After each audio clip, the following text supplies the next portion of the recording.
आखिरी के दिन के लिए कुछ मत छोड़ा करो पढ़ना, एटलीस्ट उसके एक दिन पहले ख़त्म हो जाना चाहिए, ताकि कुछ बचता है तो वो आखिरी दिन वापस से देख पाओ। सब आखिरी दिन पे छोड़ के रख देते होंगे तुम लोग। चलो फर्स्ट लॉ समझ गए ना क्या होता है? ठीक है, फर्स्ट लॉ क्लियर है सभी को? ठीक है, उसके कुछ पॉइंट्स छूटे थे थ्योरी वाले, तो छूटे तो क्या थे बता दिए थे, बट लिखवाना थे तो वो लिख लिया मैंने, अब पढ़ के बता देता हूँ बस एक बार। ठीक है, ये पहला पॉइंट तुम लोग थ्योरी का पॉइंट है, सीधा आए तो ऐसा कैसा याद रखना। ठीक है, internal energy of 1 mole of monoatomic gas is 3/2 RT। अगर मैंने अपने सिस्टम के अंदर 1 मोल गैस ली है, ठीक है, 1 मोल कोई भी गैस ली है, तो उसकी इंटरनल एनर्जी कितनी होगी अगर पूछता है तो क्या बोलोगे? 3/2 RT होती है। ठीक है, 1 मोल गैस की इंटरनल एनर्जी कितनी होती है? 3/2 RT। अगर थ्योरी में आता है कभी वो पूछ ले कि इंटरनल एनर्जी फाइंड करो, इतना मोल गैस दे रखा और कुछ भी सारी चीजें नहीं देता है, तो R तो कांस्टेंट होता है।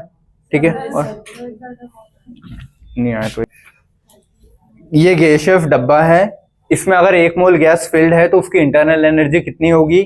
3/2 RT। ठीक है, सीधा याद रखना, 3/2 RT होती है 1 मोल के लिए। और क्या? Internal energy. मोनोएटॉमिक गैस, ये भी याद रखना है,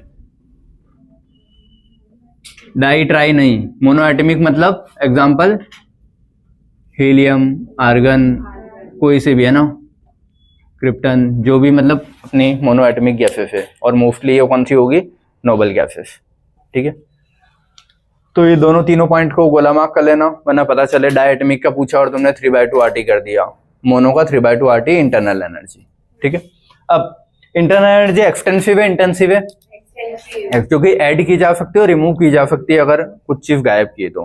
ठीक है, कि अगर मैं एक मग भर के उसमें से गैस अगर अलग कर दूं सिस्टम में से, तो सिस्टम की इंटरनल एनर्जी कम हो जाएगी, गैस ऐड कर दूं तो बढ़ जाएगी, तो चीजें ऐड या कम करने पे वो चीज बढ़ रही घट रही ना, तो एक्सटेंसिव है।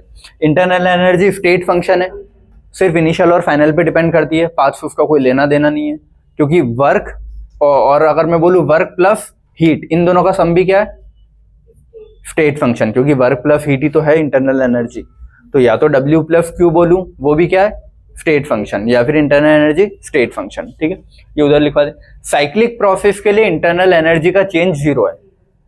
अगर कोई प्रोसेस वहीं से चल के वहीं पे आ गई है तो स्टेट फंक्शन में वो चीजें क्या होती है? 0, अपने पढ़ा था। स्टेट फंक्शन में P, V, T और N, और इसके अलावा जितने भी एनर्जी के टर्म्स है वो सब क्या में आते हैं? स्टेट फंक्शन में। स्टेट फंक्शन में अगर साइक्लिक की बात करूं तो सारे साइक्लिक कैसे होते हैं? 0, तो ये भी उसी का पार्ट था, तो साइक्लिक में इसका चेंज भी क्या होगा? 0, जितना पहले था उतने ही अभी भी रहेगा। ठीक है, अब इंटरनल एनर्जी का चेंज जो है वो कहीं से नापते हैं अपन? बॉम कैलोरीमीटर करके एक इंस्ट्रूमेंट होता है, ठीक है, या एक सेटअप होता है, उससे नापते हैं। इस बॉम कैलोरीमीटर नापता क्या है? हीट। अच्छा, ऐसा होता है ना कि मान लो कोई बॉम्ब रखा है, तो वो जब एक्सप्लोड होता है तो अपने को क्या हीट दिखती है ना? बॉम्ब जब कोई भी फटेगा तो हीट दिखेगी ना, तो बॉम्ब कैलोरीमीटर मेजर क्या कर रहा है? हीट लिबरेटेड या हीट गिवन। बस जैसे मैंने सिस्टम रखा है, उस सिस्टम से कितनी हीट निकल रही है, उस सिस्टम में कितनी हीट आ रही है, ये चीज वो मेजर करता है। बस समझ गए? तो बॉम्ब कैलोरीमीटर मेजर क्या करता है? हीट। ठीक है, तो ये लिखा, bomb calorimeter always gives the value of change in internal energy. Change in internal energy बताता है बॉम्ब कैलोरीमीटर, और मेजर करता कैसे? हीट चेंज देखता है वो। ठीक है, हीट चेंज कैलकुलेट करता है। समझ गया ना सभी? अगर पूछे बॉम्ब कैलोरीमीटर इंटरनल एनर्जी कैसे मेजर करता है, तो हीट चेंज को मेजर करके जितनी हीट निकल रही है आ रही है वो गिन लेगा, तो उससे पता लग जाएगा कि कितना एनर्जी उसमें बढ़ी है या कम हुई है। ठीक है, क्योंकि एग्जैक्ट एनर्जी तो नहीं पता कर सकता, हीट जितनी आएगी उतनी बढ़ी, हीट जितनी गायब हो गई उतनी कम हुई, तो चेंज ही पता कर पाएंगे। ठीक है, कैलोरीमेट्री ये प्रोसेस का नाम है जो प्रोसेस कर रहे हैं, और इंस्ट्रूमेंट का नाम क्या है? बॉम्ब कैलोरीमीटर, जो इसमें मेजर करने में आएगा अभी। Technique to determine the heat change during a process. समझ गए ना? कर क्या रहे? हीट चेंज पता कर रहे हैं, तो हीट चेंज पता करने की टेक्निक को क्या बोलते हैं? कैलोरीमेट्री। ठीक है, कैलोरी एनर्जी की यूनिट है, हीट। समझ गए ना ये चीजें? ठीक है, तो हीट पढ़ के आया, वहां कैलोरी पढ़ा था अपन ने, 1 ग्राम के लिए 1 डिग्री बढ़ाने पे कैलोरी या स्पेसिफिक हीट। ठीक है। तो कैलोरीमेट्री क्या होता है, हीट चेंज को मेजर करता है। क्यू, हीट का फॉर्मूला अपने को पता है, फी∆T होता है। अब वो कांस्टेंट प्रेशर, कांस्टेंट वॉल्यूम, उससे अलग अलग चेंज करके अपन ने निकाल लिया था सब, ठीक है। हीट चेंज को दो अलग अलग तरीके से मेजर किया जाएगा। कांस्टेंट प्रेशर पे अलग तरीके से हीट मेजर की जाएगी, कांस्टेंट वॉल्यूम पे अलग तरीके से हीट मेजर की जाएगी। हीट मेजर करके ही इंटरनल एनर्जी का चेंज बता पाता हूँ। समझ में आया? सारे ऊपर, इधर देख लो बेटा सारे, है ना। हीट चेंज अपन कांस्टेंट प्रेशर और कांस्टेंट वॉल्यूम पे अलग अलग तरीके से पता करते हैं। कांस्टेंट वॉल्यूम पे बॉम्ब कैलोरीमीटर से मेजर होता है और कांस्टेंट प्रेशर पे कॉफी कप कैलोरीमीटर। नाम याद रखना, वो सिर्फ नाम पूछेगा, ठीक है। कैसे प्रोसेस है, प्रोसेस में क्या क्या चीजें लग रही है, कोई नहीं पूछ रहा है यहाँ पे। बस पूछ ले कि heat change at constant volume कैसे मेजर करेंगे, तो bomb calorimeter. Heat change at constant pressure, coffee cup, ठीक है। अच्छा, इसको ऐसे याद रखो, कॉफी की मशीन होती है ना, उसमें बटन प्रेस करने पे ही कॉफी आएगी ना, ऐसा। तो कांस्टेंट प्रेशर पे कॉफी कप और बचा हुआ बॉम्ब कैलोरीमीटर कांस्टेंट वॉल्यूम पे, जैसे भी याद रखो तुम लोग, ठीक है।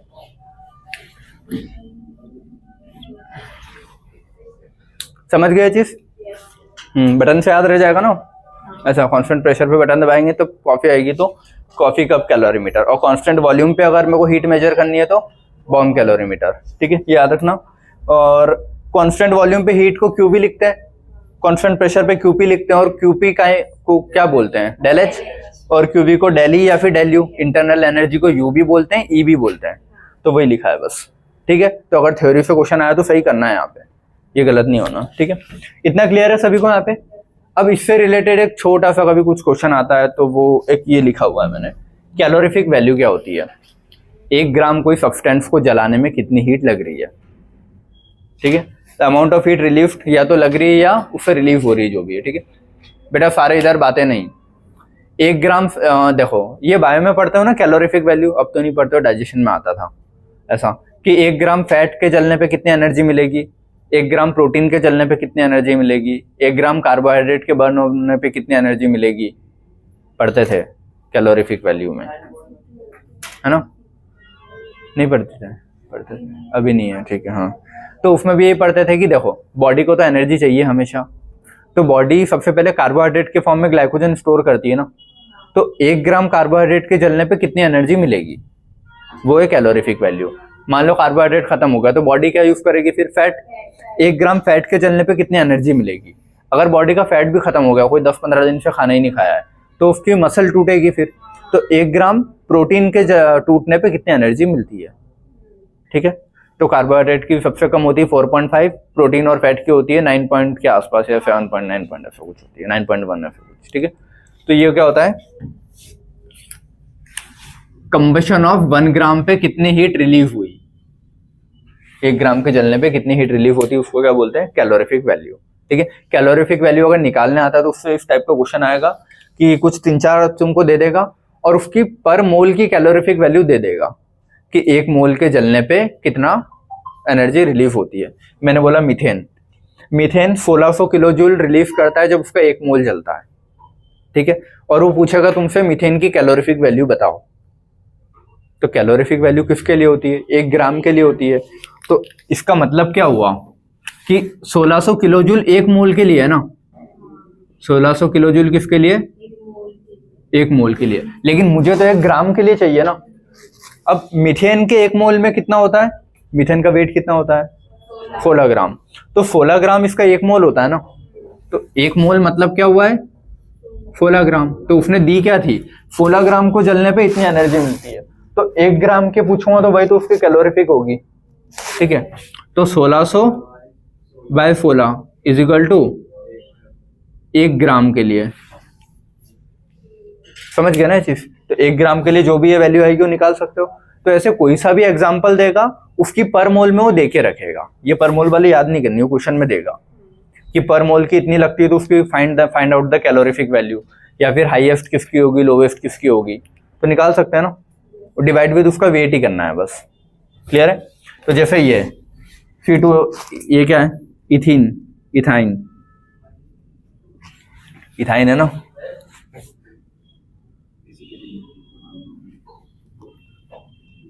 C2H2 है ना,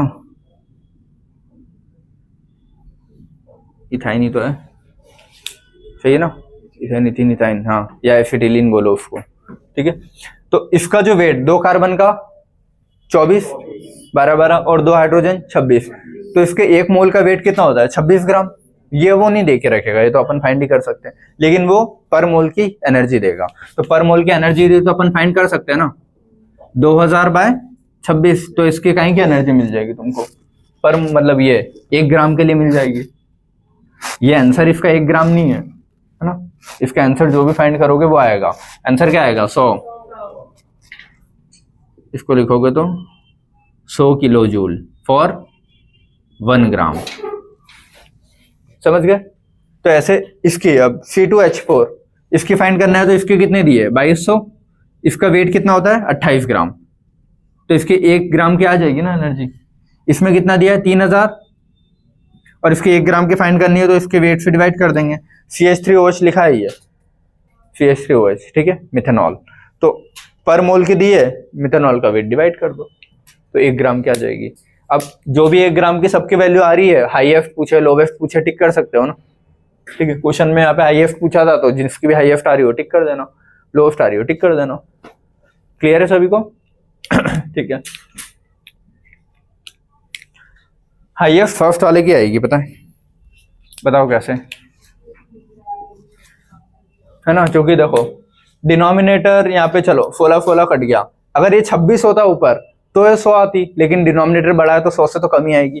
यहाँ पे ऊपर 28 होता है तो 100 आता, लेकिन नीचे बड़ी वैल्यू ऊपर छोटी तो कम ही आएगा 100 से। ये 30 और नीचे 32 है, ऊपर 32 होता तब जाके 100 आती, लेकिन ऊपर 30 है तो उससे तो कम ही आएगी ना, तो ये सब 100 से कम आएगी और वही 100 थी। तो हाईएस्ट किसकी है? मीथेन वाली है। तो जो भी एग्जांपल थे उससे फाइंड कर सकते हो ना कैलोरीफिक वैल्यू। तो बॉम्ब कैलोरीमीटर से इस टाइप का ही क्वेश्चन आएगा कि तुमको बोलेगा कि कितनी हीट रिलीफ, कितनी हीट ये वो। क्लियर है सभी को? और हीट रिलीफ भी तो फाइंड करते हैं बॉम्ब कैलोरीमीटर से, तो उसका क्वेश्चन इनडायरेक्टली ये है, ये जो अमाउंट ऑफ हीट रिलीफ कहीं से कैलकुलेट करते हैं, कुछ नहीं दे तो बॉम्ब कैलोरीमीटर लगा देना, लेकिन कांस्टेंट प्रेशर कांस्टेंट वॉल्यूम अलग से मेंशन कर रहा है तो फिर स्पेसिफिक होगा कि कॉफी कप या ये, लेकिन कुछ नहीं देगा तो अपन बॉम्ब कैलोरीमीटर ही लगाएंगे। क्लियर है सभी को? हीट मेजर करने का तरीका है बॉम्ब कैलोरीमीटर, बस। क्लियर? ठीक है। अब अपन अभी फर्स्ट लॉ ऑफ थर्मोडायनेमिक्स पढ़ के आए, उसके अलावा तो और कुछ नहीं ना। हाँ, और चारों प्रोसेसेस पहले समझ ली थी क्या होता है, 4 5 6 जितनी पढ़ी थी और बची इसमें अभी, ठीक है।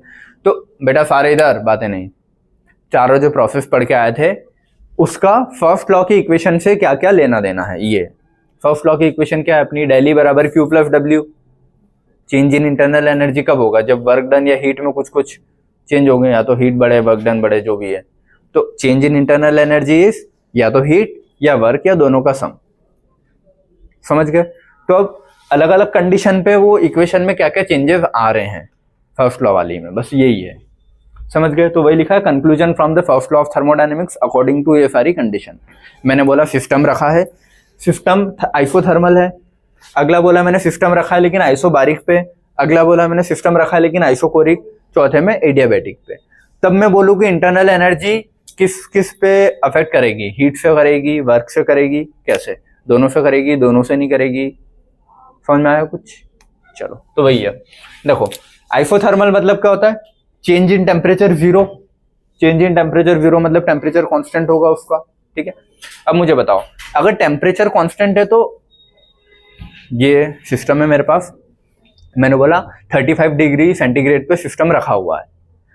अब मैं इसको हीट कर रहा हूँ, मतलब बर्नर पे रख दिया मैंने इसको, तो हीट अंदर जा रही है तो टेम्परेचर बढ़ना चाहिए ना अंदर का, लेकिन मैंने क्या बोला, टेम्परेचर कांस्टेंट चाहिए, तो वो हीट फिर यूज में आनी चाहिए ना, ठीक है। तो अगर मैं टेम्परेचर बढ़ा रहा हूँ मतलब हीट दे रहा हूँ, तो वो हीट काय में कन्वर्ट होगी, पूरी की पूरी वर्क में, तभी जाके टेम्परेचर कांस्टेंट रह पाएगा। देखो हीट और वर्क हीट आपस में कन्वर्ट होते हैं। मैंने बोला अगर 35 डिग्री का डब्बा मैंने रखा है गैस पे, ठीक है, 35 डिग्री सेंटीग्रेड इसके अंदर की गैस का अभी टेम्परेचर है, मैंने मन से मान लिया 35। अब मैं अगर इसके अंदर हीट देता हूँ तो वो हीट तो इसका टेम्परेचर बढ़ा देगी ना। अगर टेम्परेचर नहीं बढ़े तो उस पूरी के पूरी हीट को वर्क करना पड़ेगा, और वो हीट अंदर आएगी और सिस्टम वर्क करेगा, पिस्टन ऊपर जाएगा। पिस्टन ऊपर जाएगा तो फिर वो चीज कैसी हो जाएगी, टेम्परेचर उतना ही रहेगा लेकिन पूरी की पूरी हीट से क्या मिल रहा है, वर्क। समझ में आया? कितने ऐसे जिनको नहीं आए? एक और, बाकियों को आ गया? दो। धीरे धीरे हाथ खड़े कर दो जल्दी। नहीं? ठीक है, सुन लो दोनों इधर। अगर एक सिस्टम है, मैं बोल रहा हूं वो आइसोथर्मल होना चाहिए। आइसोथर्मल मतलब क्या, टेम्परेचर कांस्टेंट होना चाहिए कि उसके अंदर जो गैस भरी हुई उसका टेम्परेचर ना तो बढ़े ना घटे। तो टेम्परेचर ना बढ़ना चाहिए ना घटना चाहिए। और अगर मैं बोल रहा हूँ हीट दे रहा हूं मैं सिस्टम को, तो वो हीट टेम्परेचर बढ़ाती है ना, तो मैं नहीं चाहता ना टेम्परेचर बढ़े, टेम्परेचर कांस्टेंट। तो वो पूरी की पूरी हीट काय में कन्वर्ट हो जाएगी, वर्क में। तो पूरी की पूरी जो हीट आ रही है वो क्या करेगी, पिस्टन को ऊपर करके वर्क करेगी। समझ गए? या फिर अगर मैं मान लो सिस्टम के ऊपर वर्क कर रहा हूं कि मैंने पिस्टन को दबाया तो मैंने एनर्जी दी, तो वो एनर्जी भी तो इसकी हीट बढ़ाएगी ना। तो मैं नहीं चाहता हीट बढ़े, तो हीट रिलीज होनी चाहिए। तो अगर मैं वर्क कर रहा हूं तो जितना वर्क किया उतने की उतनी हीट पूरी बाहर जानी चाहिए। या फिर मैं बोलूं अगर मैं हीट दूं तो वो पूरी की पूरी हीट वर्क में कन्वर्ट होनी चाहिए। ठीक है, ताकि बीच में इंटरनल एनर्जी का कोई रोल ही ना रहे। समझ गए सभी? ठीक है, तो वही चीज होती है अपनी आइसोथर्मल कंडीशन पे। बेटा सारे इधर क्वेश्चन आते हैं।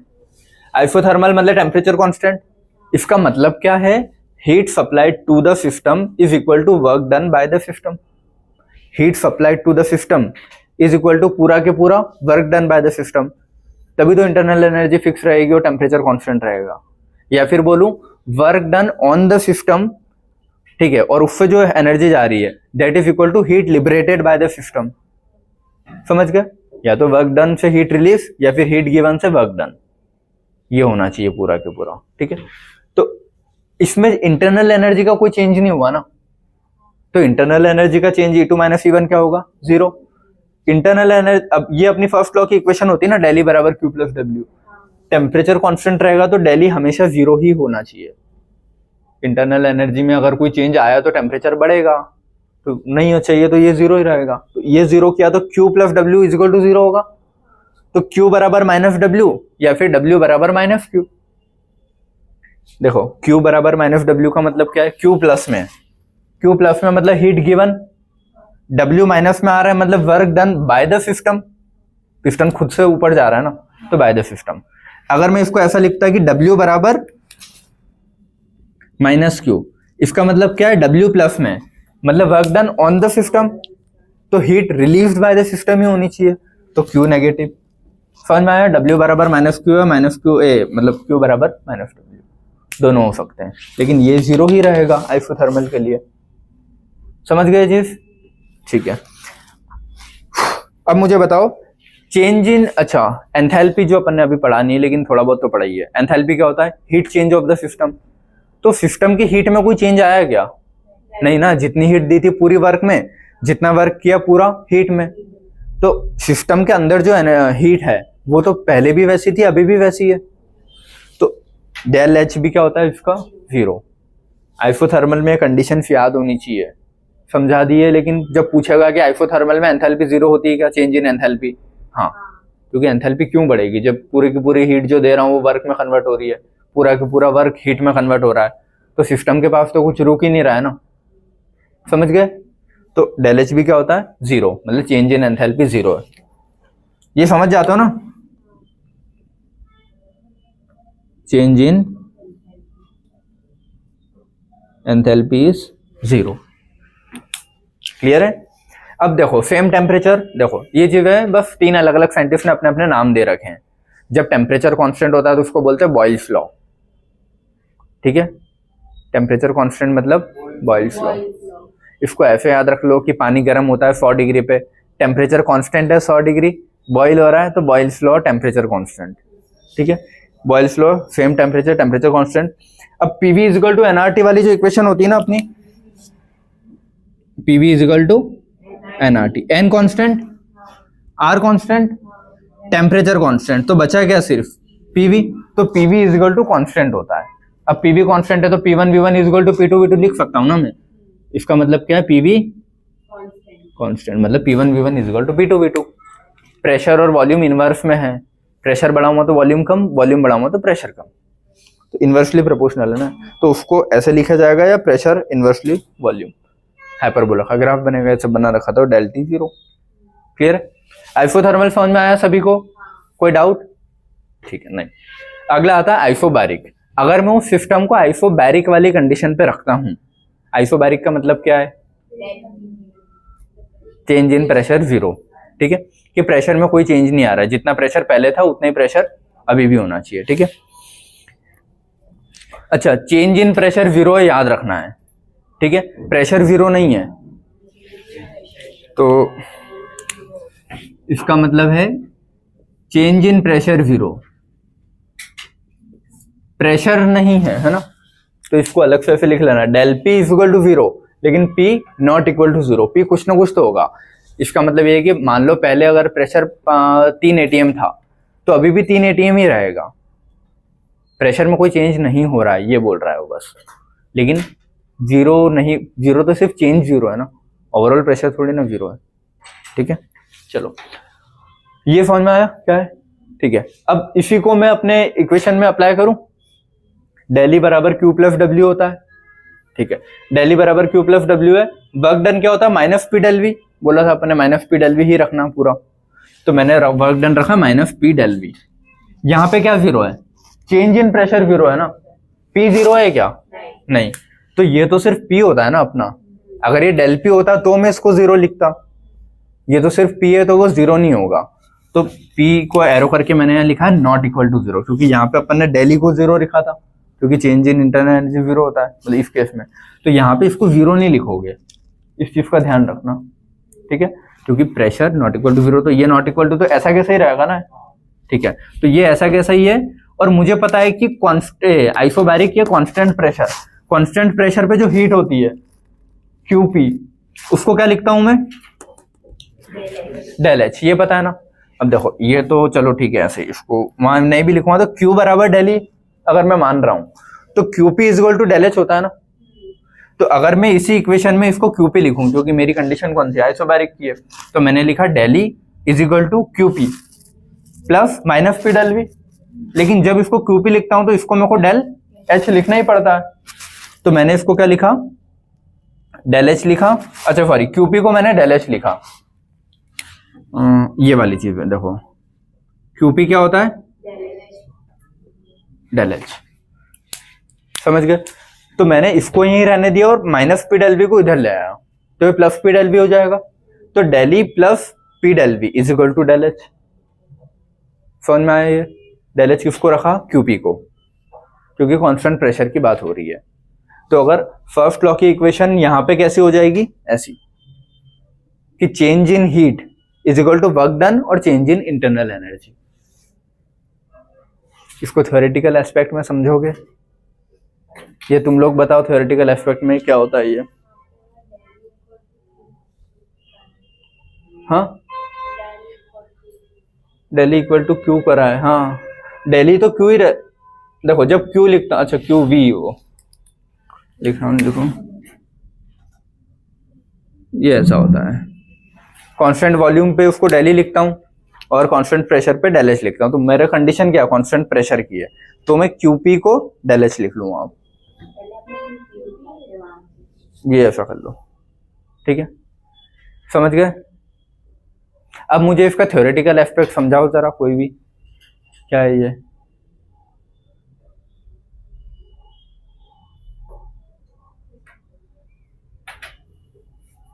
बताओ कोई भी। ये देख के क्या बता सकता हूं मैं इसका थ्योरी?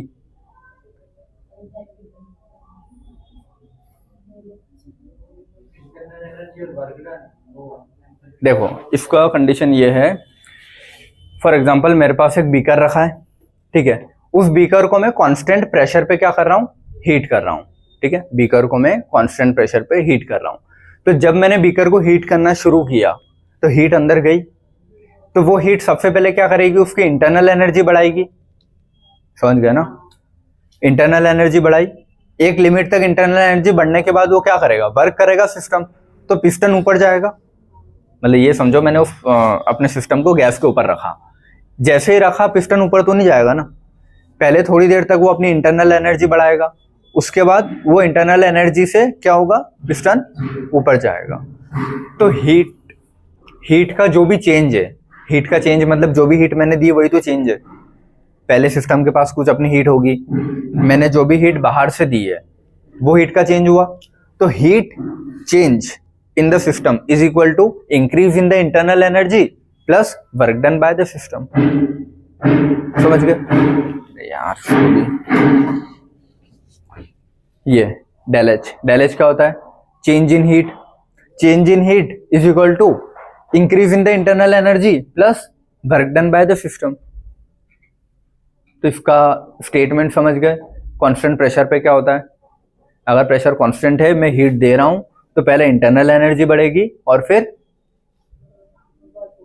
वर्क डन होगा। ठीक है, तो हीट भी, अच्छा हाँ, एट कांस्टेंट प्रेशर, बेटा इधर अब वही जो मैंने बोला है वो लिखा है, at constant pressure heat absorb by the system, है ना, is equal to increase in the enthalpy of the system.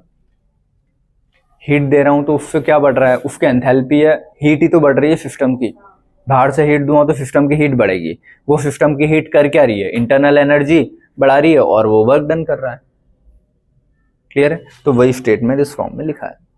अब यहाँ पे अगर ये स्टेटमेंट पूछता है कि हीट, अच्छा ये स्टेटमेंट समझा रखा है, बार बार बोल भी रखा है, हीट नॉर्मली क्या होता है, state function, path function, path function, लेकिन कांस्टेंट प्रेशर पे स्टेट फंक्शन के जैसे बिहेव करता है, बता रखा है। तो heat behaves of the state function in isobaric या फिर एट कांस्टेंट प्रेशर। कोई डाउट? ठीक है, अब सेम और ये वाइस वर्सा लिखा है, मतलब उल्टा है ना। अगर heat release by the system तो जस्ट उल्टा हो जाएगा, वो वही उसका चेंज होगा कि सिस्टम की इंटरनल एनर्जी कम और work done by the system. ठीक है, सेम प्रेशर वाले को बोलते हैं चार्ल्स लॉ, याद रखना है। ठीक है, क्या बोलते हैं, चार्ल्स लॉ।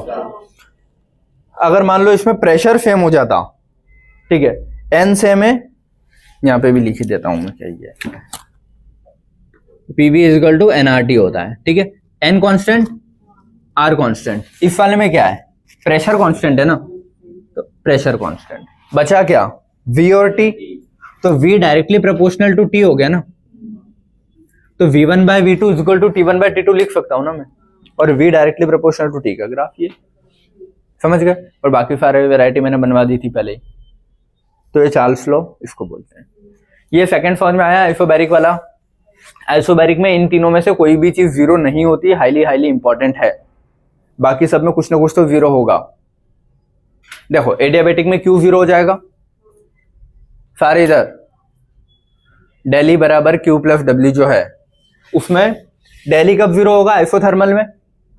समझ में आता है? क्यू कब जीरो होता है, एडियाबेटिक में। वर्क डन क्या होता है, पी डेल वी, तो पी वाला में कुछ नहीं होगा, लेकिन डेल वी कब जीरो होता है, आइसोकोरिक में। तो हर में एक एक जीरो हो रहा है एक्सेप्ट दिस।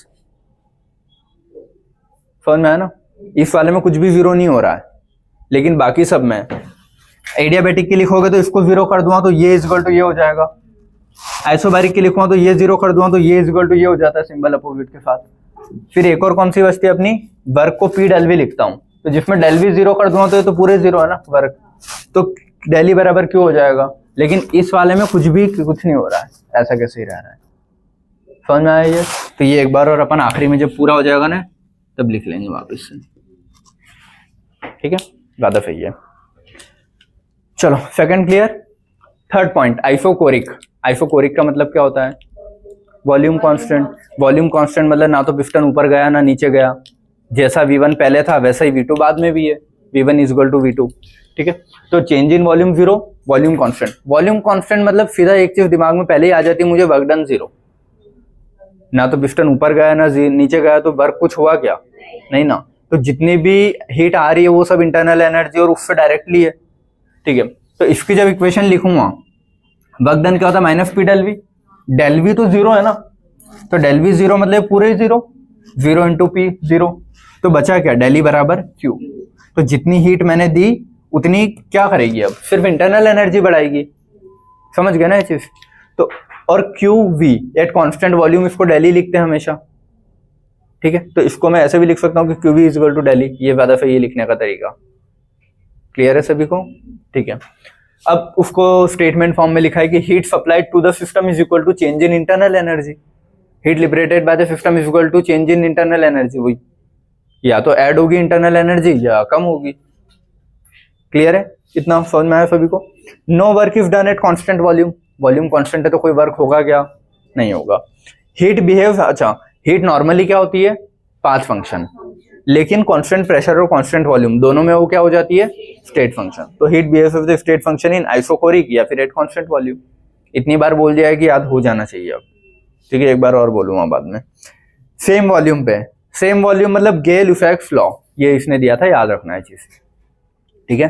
सेम वॉल्यूम मतलब गेल इफेक्ट्स लॉ, ठीक है? अब इसमें क्या, वॉल्यूम सेम है तो भाई इसका भी पीवी इक्वल टू एनआरटी से चेक कर लेना क्या है। PV equal to NRT, N constant R constant, volume constant है ना, तो क्या बचा? P directly proportional to T बचा, तो P1 bye P2 equal to T1 by T2, और PT का ग्राफ डायरेक्टली है। समझ में आता है सभी को? कोई डाउट इसमें किसी को? इसमें एक चीज मैं लिख के देखता हूँ, PV इक्वल टू एनआरटी, ठीक है?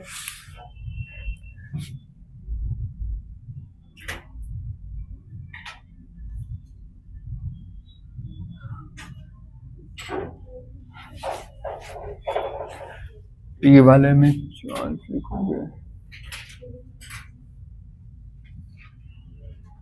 और वाले में लिखोगे,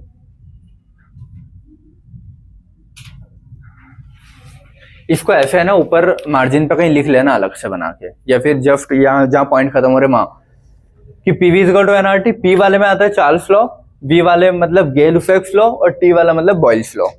जब ऐसे लिखा हुआ रहेगा तो तीनों लाइन से याद हो जाएंगे, वरना फिर कंफ्यूजन क्रिएट करेंगे। समझ में आया सभी को? चार्ल्स लॉ, गेल इफेक्ट्स लॉ और बॉयल्स लॉ, ठीक है?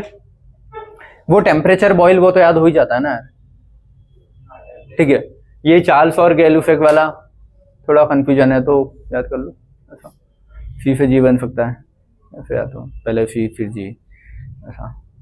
चलो ठीक है, ये तीन प्रोसेस समझ में आई कि इन तीन प्रोसेस का फर्स्ट लॉ से क्या लेना देना है? ये लेना देना, ये और ये, ठीक है? अब एक और प्रोसेस पढ़नी है अपने को, एडियाबैटिक। एडियाबैटिक में क्या होता है? हीट कांस्टेंट, ना तो हीट सिस्टम में आती है ना सिस्टम से हीट बाहर जाती है, तो Q0, ठीक है? Q0 हो जाएगा तो बचेगा क्या? डेली बराबर W, तो जो भी वर्क डन है वो इंटरनल एनर्जी बढ़ाएगा। Work done on the system तो इंटरनल एनर्जी बढ़ेगी, work done by the system तो इंटरनल एनर्जी कम होगी। समझ में आता ना यार? ये जब हीट ना तो बाहर जा रही है ना अंदर आ रही है, तो अगर मैं पिस्टन को दबाता हूं तो जो एनर्जी मैंने दी वो उसकी इंटरनल एनर्जी बढ़ाएगा। अगर पिस्टन खुद से ऊपर आता है तो उसकी एनर्जी कम करके तो आ रहा है, तो उसकी एनर्जी कम हो जाएगी। तो वही चीज लिखी है बस, adiabatic no heat exchange Q0। Q0 मतलब इक्वेशन क्या आएगी? डेली बराबर W। तो इस चीज का मतलब यह है, work done on the system is equal to increase in the internal energy, work done by the system is equal to decrease in the internal energy. तो वो लिखा है वैसे वर्सा, वैसे वर्सा मतलब जस्ट उल्टा कर देना पॉइंट को। समझ गए? ठीक है। अब इधर नॉर्मली वर्क क्या होता है? स्टेट फंक्शन के बाद फंक्शन पाथ फंक्शन, लेकिन यहाँ पे एडियाबैटिक वर्क स्टेट फंक्शन जैसे बिहेव करता है। देखो, वर्क और हीट इकलौते ये दो ही थे अपने पास जो क्या थे? Path function. लेकिन ये दोनों भी अगर constant volume, constant pressure, adiabatic, इनके लिए बात करते हैं तो क्या हो जाता है? State function. तो in adiabatic work behaves as the state function, यहाँ कॉमा लगा लेना ना, in adiabatic work behaves as a state function, ऐसा समझ गए? एडियाबैटिक में वर्क कैसा बिहेव करता है? स्टेट फंक्शन जैसा, लेकिन नॉर्मली कैसा होता है? Path function. तो ये दोनों इन सब में चेंज हो रहे हैं ना, ठीक है? अब इसमें एडियाबैटिक के लिए अपन क्या लिखते हैं? पीवी इक्वल टू एनआरटी, लेकिन यहाँ पे तो कुछ चीज ऐसी कैंसल वाली जैसी नहीं है ना, सिर्फ एन और आर ही है। तो इसकी जो इक्वेशन आती है वो पीवी की पावर गामा कांस्टेंट आती है। इसमें ऐसे नहीं कर सकते ना तुम, जैसे एन आर तो कट जाएगा, लेकिन पी वी ओ टी तीन चीजें बचेगी ना, तीन वेरिएबल बच रहे हैं। तो ये तीसरा जो वेरिएबल है टेम्परेचर, इसको हटा के अपन ने यहाँ क्या लिखा है? गामा, पीवी की पावर गामा लिखा है, ठीक है? तो पीवी की पावर गामा कांस्टेंट, या फिर मतलब तीन में से कोई ना कोई एक चीज मेरे को हटानी पड़ेगी। टेम्परेचर हटाऊंगा तो क्या लिखूंगा? पीवी की पावर गामा कांस्टेंट। फिर टीवी लिखता हूं T और V, तो प्रेशर हटाया तो इन दोनों का कुछ रिलेशन, फिर वॉल्यूम हटा के उन दोनों का कुछ रिलेशन, तो ऐसे करके 3 रिलेशन बनते हैं, PV की पावर गामा कांस्टेंट, TV की power gamma minus 1 constant, T की पावर गामा और P की पावर 1 माइनस गामा कांस्टेंट। और इसका PV का ग्राफ भी कैसा बनता है, नॉर्मली वैसे ही अपना टेम्परेचर जैसा, लेकिन इक्वेशंस अलग होती है क्योंकि 3 वेरिएबल नहीं होनी चाहिए इक्वेशन में, 2 चीजें आती है, समझ गए? तभी तो एक को पता करके दूसरी निकाल सकता हूँ। 3 चीजें हैं और एक ही दिए तो 2 कैसे निकालूंगा? तो मुझे एक और चीज को हटा के उसकी इक्वेशन थोड़ी अलग हो जाएगी। क्लियर है ये? तो ये हो गई अपनी 4 प्रोसेस। इसके अलावा एक साइक्लिक वाली आती है और एक होता है कि एक्सटर्नल प्रेशर अगर 0 होता है तो क्या होता है। तो इन 2 के रिलेशन भी बचे हैं, तो अब अगले बोर्ड पे वो लिखते हैं अपन, ठीक है? चलो गुड, फिर वर्क डन भी अभी तो है ना। चलो 4 प्रोसेस समझ के आ गए। चारों प्रोसेस का फर्स्ट लॉ की इक्वेशन से क्या लेना देना है, समझ गए कि किसमें क्या 0 हो रहा था, क्या नहीं हो रहा था, कैसे, ठीक है? उसके बाद 2 प्रोसेसेस और बचती है अपने पास, साइक्लिक और एक फ्री एक्सपेंशन। वो कोई प्रोसेस नहीं है बट 2 और ये पॉइंट बचे थे, ठीक है? देखो कोई भी चीज अगर साइक्लिक है कि वहीं से शुरू होके वहीं पे खत्म हुई, तो इंटरनल एनर्जी में कोई चेंज होगा क्या? जहां से शुरू हुआ था वहीं खत्म होगा, तो जितनी इंटरनल एनर्जी पहले थी उतनी अभी भी रहेगी, तो चेंज इन इंटरनल एनर्जी क्या हो जाएगा, 0। ये सेम केस आइसोथर्मल जैसा है ना। आइसोथर्मल में भी टेम्परेचर अपने को कांस्टेंट रखना है, तो जो भी हीट मिल रही थी उससे वर्क कर रहे थे ताकि इंटरनल एनर्जी सेम रहे और टेम्परेचर सेम रहे, है ना? तो वही चीज यहाँ भी कि साइक्लिक प्रोसेस है तो पूरी कंप्लीट होके फाइनली जितना पहले था उतना अभी भी है इंटरनल एनर्जी। तो इंटरनल एनर्जी का चेंज कुछ नहीं होता, तो साइक्लिक प्रोसेस में डेली क्या होता है, 0। डेली अगर 0 हो गया तो Q और W ऐसे हो जाएंगे ना, Q बराबर -W, W बराबर -Q। तो ये जो मैथमेटिकल फॉर्म में लिखा है इसका मतलब क्या है, जितनी हीट दी उतना वर्क सिस्टम ने किया, या फिर जितना वर्क सिस्टम के ऊपर किया उतनी हीट लिबरेट हो गई, तभी तो इंटरनल एनर्जी कांस्टेंट रहेगी, ठीक है? तो work done by the system मतलब सिस्टम ने खुद किया, is equal to heat absorb by the system. जितनी हीट उसने एब्जॉर्ब की होगी उतना ही वर्क डन कर रहा है system. Work done on the system is equal to heat evolve by the system. समझ में आता है ना ये चीज अच्छे से, ठीक है? अब इसी में 2 केस आते हैं, वर्क डन इन साइक्लिक। अभी तक अपन ने वर्क डन सिर्फ एक का ही देखा था जिसमें वॉल्यूम कांस्टेंट है, उसमें 0 आ रहा था।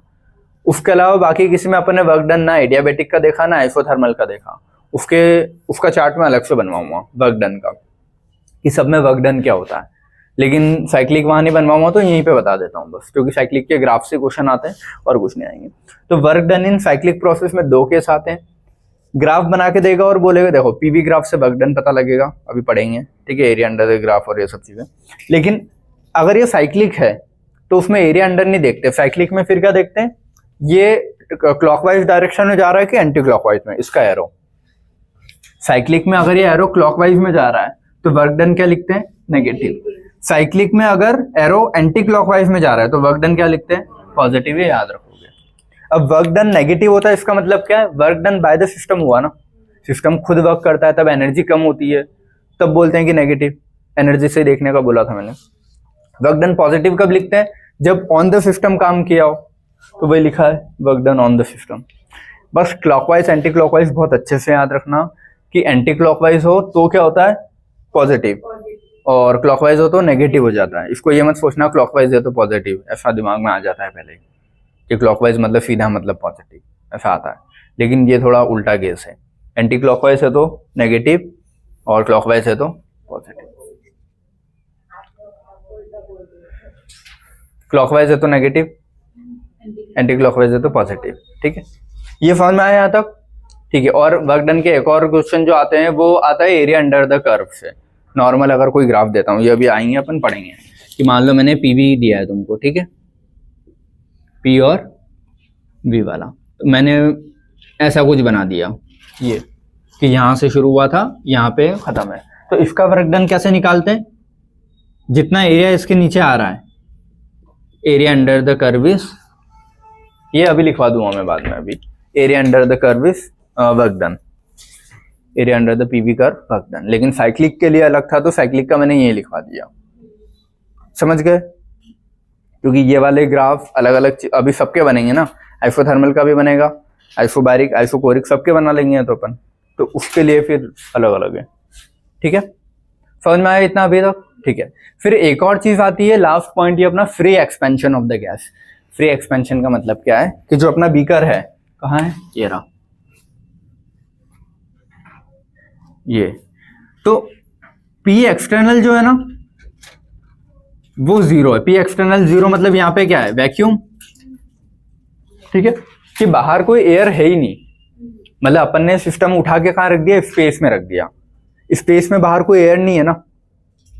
तो अपना इसमें हो क्या रहा था कि जो प्रेशर ऑफ गैस था उसको रोकने वाला कौन था, पी एक्सटर्नल, तभी सिस्टम वर्क कर रहा था। अब मैंने बोल दिया पी एक्सटर्नल जीरो है, तो इसको रोकने वाला कोई है ही नहीं ना। जब कोई रोकने वाला नहीं है तो इसको अलग से एक्स्ट्रा वो बोलते ना, देखो वर्क कब होगा, जब मुझे अलग से दम लग रहा है उस चीज को करने में। अब यहाँ पे तो प्रेशर एक्सटर्नल जीरो है, तो वो खुद ही मूव कर सकता है ना ऊपर, तो उसमें अलग से कोई एनर्जी नहीं लगी ना। ये जो समझ में आया, तो प्रेशर एक्सटर्नल क्या है, जीरो, वैक्यूम वाली कंडीशन है। तो ये जीरो हो गया तो खुद ही ऊपर आराम से आ सकता है। अगर ऊपर से कोई रोकने वाला होता फिर ये दम लगाता तो मैं बोलता कि हाँ work done by the system, कि सिस्टम ने वर्क किया, किसी के अगेंस्ट में किया ना। अब यहाँ तो अगेंस्ट में कोई है ही नहीं, ऊपर से कोई गैस रोकने वाली नहीं है, तो फ्री एक्सपेंशन होता है। इसको क्या बोलते हैं, फ्री एक्सपेंशन, एक्सपेंड हो रहा है लेकिन फ्रीली, बिना कोई वर्क किए। तो free expansion of the gas में पी एक्सटर्नल क्या होता है, जीरो। इसका मतलब वैक्यूम, या फिर ये नाम भी लिख के दे सकता है वो, इवैक्यूएटेड बल्ब। क्या, इवैक्यूएटेड, इवैक्यूएटेड बल्ब, अगर ये नाम भी आता है तो इसका मतलब वैक्यूम ही है, ठीक है। कि अगर कंडीशन ऐसी आती है इवैक्यूएटेड बल्ब में सिस्टम रखा हुआ है तो भी क्या बोलोगे, वैक्यूम। वैक्यूम लिखता है तो समझ में आ ही जाता है, जैसे वैक्यूम लिखा पी एक्सटर्नल जीरो, बात खत्म। समझ में आया इतना, पी एक्सटर्नल जीरो है, कोई रोकने वाला नहीं है, तो वर्क डन होगा क्या, भले ही यहाँ पिस्टन, देखो दो कंडीशन में वर्क डन जीरो जा रहा था अपना, ठीक है। एक तो जब मैंने वॉल्यूम कांस्टेंट कर दिया कि पिस्टन ना तो ऊपर जा रहा है ना नीचे, तो वर्क डन जीरो। इसमें भले पिस्टन ऊपर जा रहा है, ऐसा दिख रहा है कि वर्क होना चाहिए, लेकिन ऊपर जा रहा है, लेकिन कोई रोकने वाला नहीं था ना, तो किसी के अगेंस्ट में नहीं जा रहा कि उसको एक्स्ट्रा दम लगा के उसको उठाना पड़े, ऊपर कोई है ही नहीं, तो आराम से वो मूव हो सकता है। तो इस वाले कंडीशन में भी क्या होगा, नो वर्क डन। समझ में आया, भले ऐसा दिख रहा है कि पिस्टन ऊपर जा रहा है, वर्क होना चाहिए, लेकिन ऊपर से रोकने वाला कोई नहीं था, तो वर्क डन क्या है, जीरो, ठीक है। No work is done in free expansion, याद रखना है चीज, ठीक है।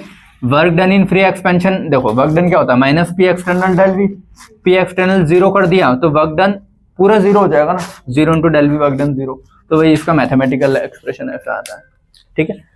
अब इसी को फर्स्ट लॉ से देखें, डेली बराबर क्यू प्लस डब्ल्यू, डेली बराबर Q plus zero, work done zero है तो डेली बराबर क्या हो जाएगा, क्यू। तो ये वाली चीज डेली बराबर क्यू मतलब क्या है, जितनी हीट दी उतनी इंटरनल एनर्जी बढ़ाने में ही काम आएगी, क्योंकि वर्क तो कुछ हो ही नहीं रहा। तो इसमें सुनो हो क्या रहा है, ये अपना वैक्यूम में रखा हुआ है सिस्टम, मैं जितनी हीट दे रहा हूं उस पूरी हीट से सिर्फ और सिर्फ उसकी इंटरनल एनर्जी बढ़ रही है। भले पिस्टन ऊपर जा रहा है, हीट दी, पिस्टन ऊपर जा रहा है लेकिन वर्क नहीं हो रहा, लेकिन इंटरनल एनर्जी बढ़ रही है बस। जैसे एक केस क्या था अपना इसके पहले, कि पिस्टन मैंने पकड़ रखा है तो वॉल्यूम चेंज नहीं हो रहा है, अब इसको गर्म करूंगा तो जितनी हीट जा रही है वो इंटरनल एनर्जी बढ़ा रही है, ठीक है। अगर रोक रखा है तो वर्क नहीं है और इंटरनल एनर्जी बढ़ रही है। लेकिन इस केस में क्या बोल रहा हूँ, इसको मैंने छोड़ दिया, हीट दे रहा हूं और ये ऊपर भी जाएगा, लेकिन जितनी हीट दी वो सिर्फ और सिर्फ इंटरनल एनर्जी बढ़ा रही है, उससे वर्क नहीं हो रहा हीट से, लेकिन पिस्टन ऊपर जाता हुआ दिखेगा क्योंकि फ्री एक्सपेंशन है। समझ में आया, ठीक है। तो del U is equal to q, thus in free expansion heat change of the system is equivalent to the internal energy change. जितनी हीट दी पूरी की पूरी इंटरनल एनर्जी में स्टोर हो जाएगी, भले पिस्टन ऊपर जाएगा लेकिन वो वर्क में नहीं है। क्लियर है, फ्री एक्सपेंशन इसीलिए बोला है इसको, समझ गए। अब देखो इतना सारा अपन ने पढ़ा है, जो भी 4 5 6 प्रोसेस है, सब मिक्स हो गए होगी आते आते, थोड़ी थोड़ी हुई होगी, है ना, क्योंकि जब मैंने भी पहली बार पढ़ी थी मेरे को भी हुई थी, ठीक है। तो उसका कंक्लूजन फाइनली अपन देख ले, जो अपन ने अभी तक पढ़ा है फर्स्ट लॉ से जो भी है, ठीक है। सारे अब इधर अच्छे से ध्यान दे लेना, यही कंक्लूजन है। या तो मैं डायरेक्ट ये पढ़ा देता, लेकिन डायरेक्ट में नहीं समझ में आता। कंक्लूजन क्या है, del E is equal to Q plus W first law होता है, ठीक है। अब मैं बोल रहा हूँ उसको मैं ऐसे लिख सकता हूँ, डेली बराबर Q plus minus P external del V, ठीक है। फर्स्ट से स्टार्ट करते हैं, आइसोथर्मल वाले से। आइसोथर्मल में change in internal energy zero है ना, क्योंकि टेम्परेचर फिक्स रखना है मेरे को, तो इंटरनल एनर्जी में कोई चेंज नहीं होना चाहिए। इंटरनल एनर्जी में चेंज हुआ तो टेम्परेचर बढ़ घट सकता है, तो change in internal energy zero होता है कब, एक आइसोथर्मल में और एक और अभी पढ़ के आए साइक्लिक में। तो साइक्लिक और आइसोथर्मल में ये जीरो, इसका मतलब क्या है, Q बराबर माइनस डब्ल्यू या माइनस डब्ल्यू बराबर Q, जो भी मैं लिख सकता हूँ, ठीक है, ये समझ में आया। Q हीट होता है, हीट जीरो कब होगी, जब सिस्टम ऐसा है कि वो थर्मस वाला कंडीशन एडियाबैटिक में, क्योंकि एडियाबैटिक में ही Q जीरो होता है और कहीं नहीं होता, तो Q जीरो कब होगा, एडियाबैटिक प्रोसेस में। ये जीरो हो गया तो W is equal to internal energy, जितना इंटरनल एनर्जी उससे वर्क से इंटरनल एनर्जी बढ़ेगी।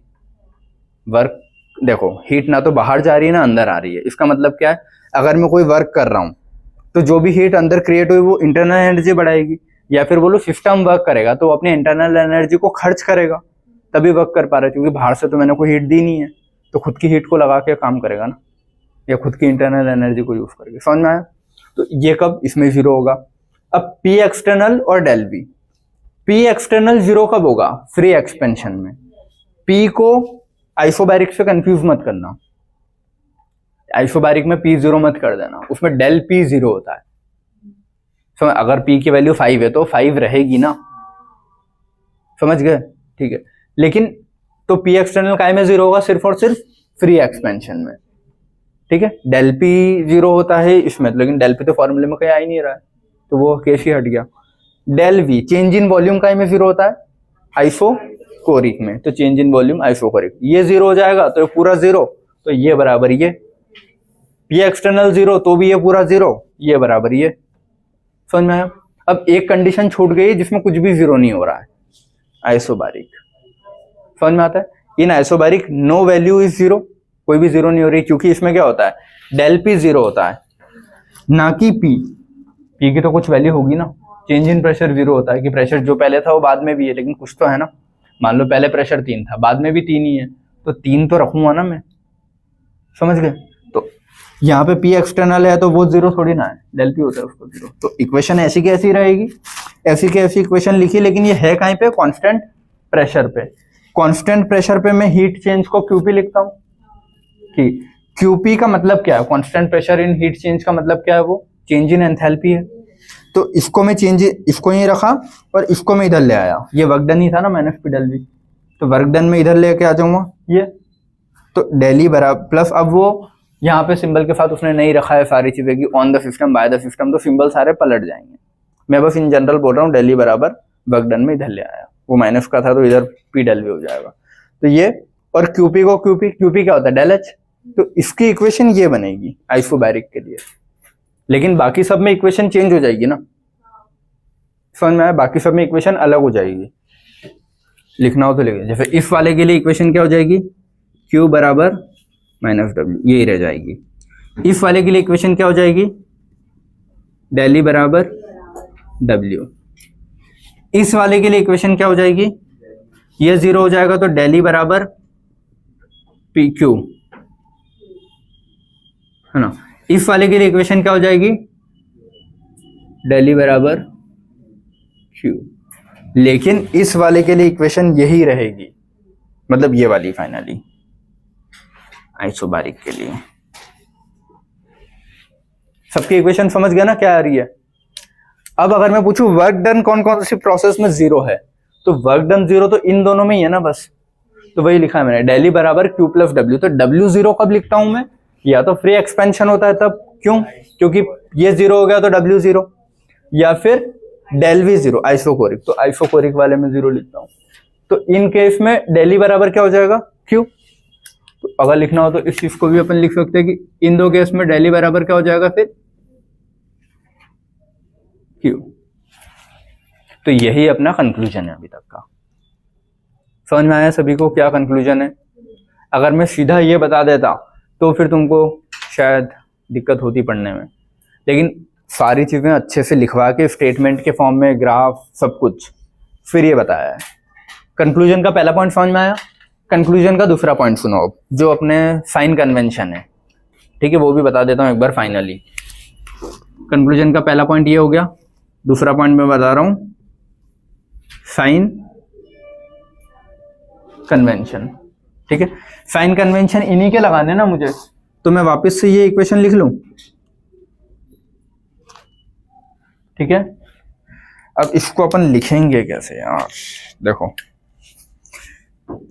वर्क डन पॉजिटिव कब लेता हूं, जब work done on the system होता है, तो ऑन।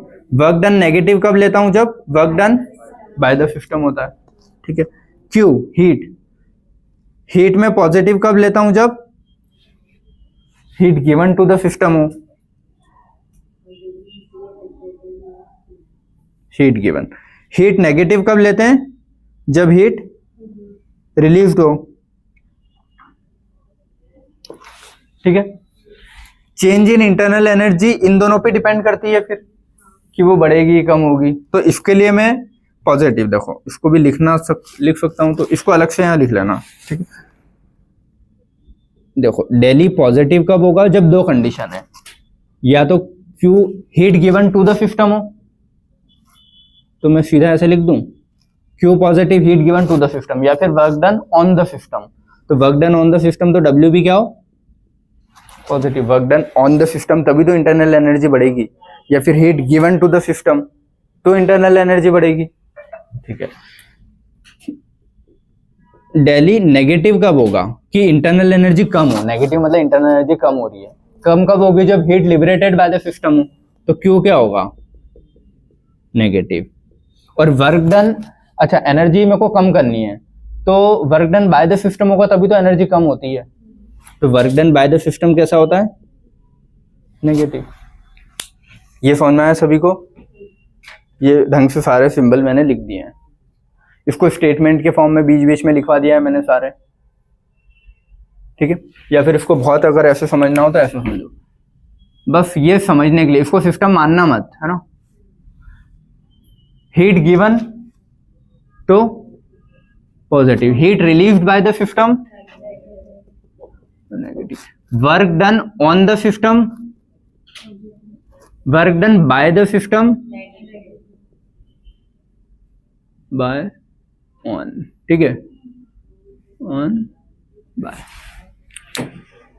समझ गए, इसको सिस्टम मत समझना, पता चला इसको अपना पिस्टन वाला सिस्टम समझे और हीट रिलीव उसको वैसे मत समझना, ठीक है। इसको बस लिखो कि मैंने सिस्टम लिखा है, तो उससे याद रखने के लिए कि क्यू पॉजिटिव कब होगी, जब हीट गिवन होगी सिस्टम के अंदर दूंगा, हीट रिलीव कर रहा है सिस्टम तो क्यू नेगेटिव, वर्क हो रहा है सिस्टम पे तो पॉजिटिव, वर्क कर रहा है सिस्टम तो नेगेटिव। और ये सब चीजें किस चीज के रेस्पेक्ट में देख रहे हैं, उसकी इंटरनल एनर्जी के रेस्पेक्ट में।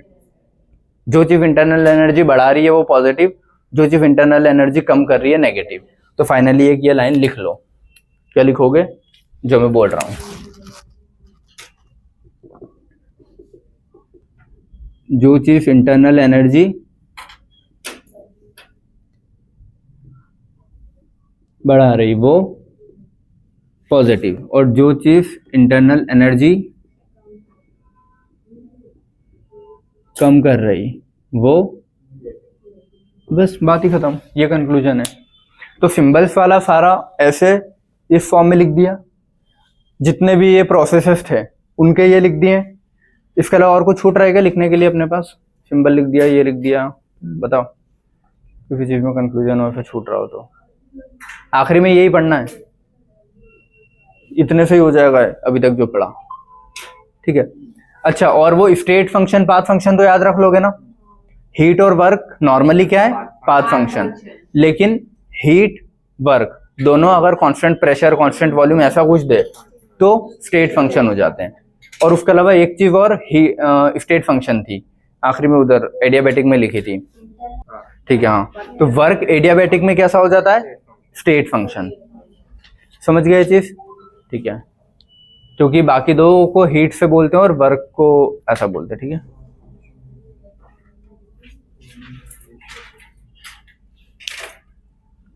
चलो एक और मैं W बराबर Q प्लस सॉरी E बराबर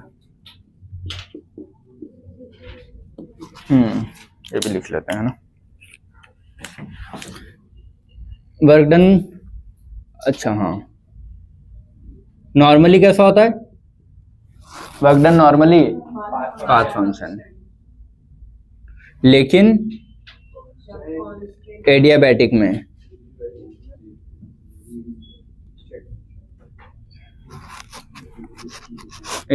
क्या हो जाता है, ये स्टेट फंक्शन। और फिर हीट का था ना, हीट नॉर्मली क्या होता है, लेकिन हीट एट कांस्टेंट वॉल्यूम या फिर हीट एट कांस्टेंट प्रेशर, ठीक है, ये क्या हो जाते हैं बाद के बाद स्टेट फंक्शन। ये भी क्या हो जाएगा, स्टेट फंक्शन, ठीक है। और डेली अपना नॉर्मली क्या होता है,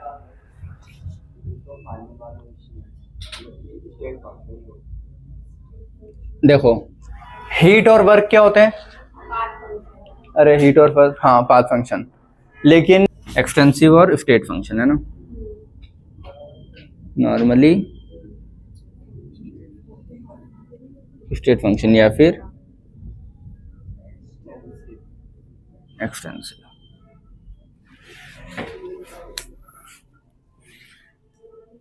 या फिर अगर बोलूं तुमको ऐसा कि Q प्लस W क्या है, तो वो भी क्या है, अरे Q plus W state function, ठीक है, बस इतना ही है।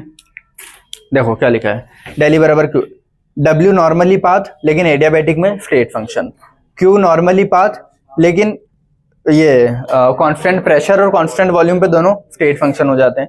डेली नॉर्मली स्टेट फंक्शन ही रहता है, और एक्सटेंसिव प्रॉपर्टी याद रखना, तो डेली बराबर Q प्लस W है ना, तो जब डेली स्टेट है तो Q प्लस W भी क्या होगा, स्टेट, तो Q प्लस W भी क्या होता है, स्टेट फंक्शन।